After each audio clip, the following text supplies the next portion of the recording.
Alright guys, last week's video, which I filmed 3 hours ago, I mentioned that I was going to show you how I was going to replace the bad compressor with the good compressor. I think I'm going to put that off till next week. What I'm going to do this week is actually talk to you about how these things actually work. I've done a couple videos on air conditioners, how they work, how the fluid flows and cools.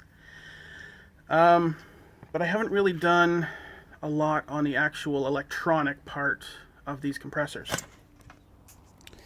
So, we'll start with, this has other guts attached to it, but it'll work for now. Alright, so this is something similar to what you will have on the side of your compressor. It is mainly the thing that goes bad. This one in particular had a little piece up on the top here that's broken. That's actually what failed on this unit, and I can't seem to find it. I don't know where it dropped. Oh, there it is. That's kind of what it would look like. And now this piece here got too hot and it burned out. You can see there's a couple of spots of crud on it. But that's what failed on this one. It was never running well to begin with, and I accidentally left it on, and it got super hot, and it got torched. So now we come over to this unit, because even without that, you can still run these units. Now this one here is officially dead. I've tested it; it doesn't work. But what you're gonna do is you're gonna see 3 pins here. 2 are beside each other horizontally, and the 3rd pin is either below, like this one, or above.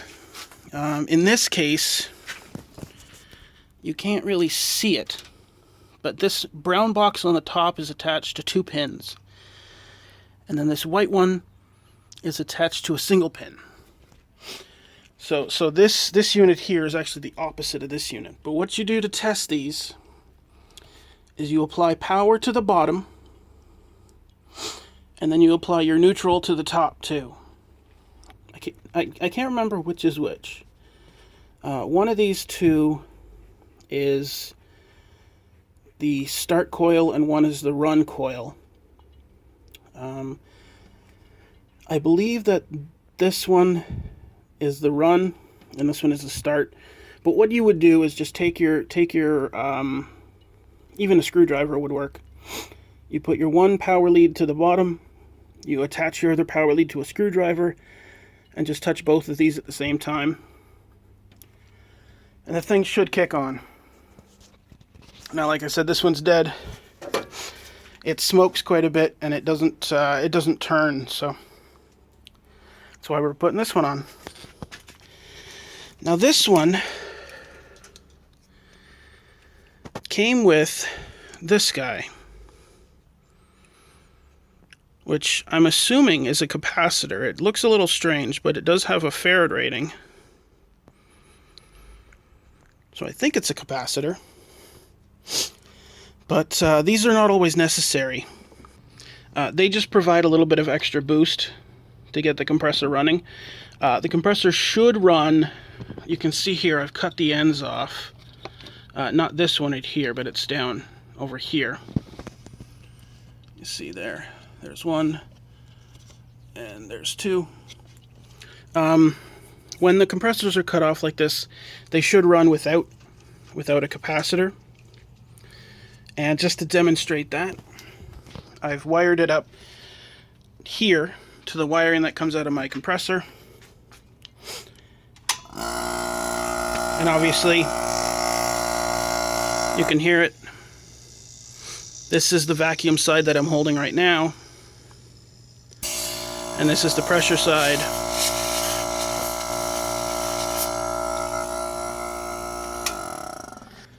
So, if your compressor's not running, fridge, freezer, air conditioner, dehumidifier,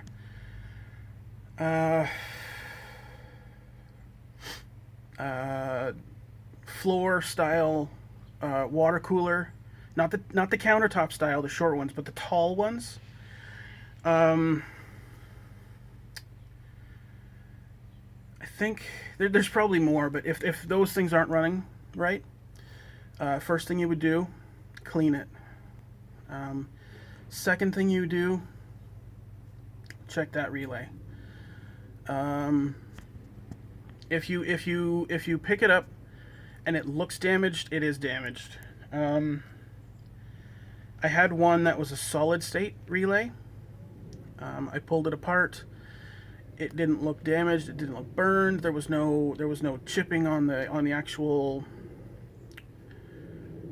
It's not a diode, but that was the first thing that came to mind. It's a little disc inside the unit that controls the flow of electricity.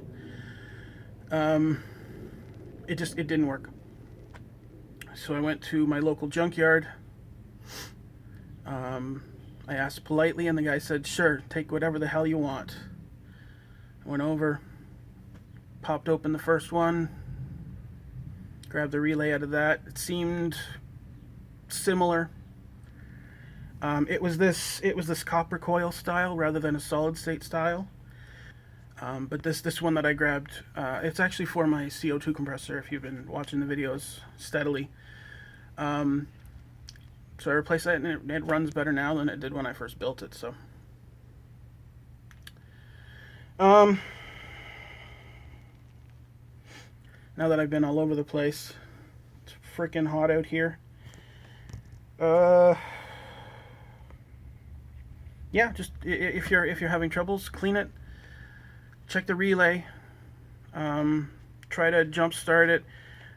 Just don't get electrocuted, because you do have to do this while the whole thing is plugged in and charged, energized. And do it with a screwdriver that has a plastic or a rubber handle and no end on it. Some screwdrivers will have an end that you can hit with a hammer. Don't use those. Just be very careful with it.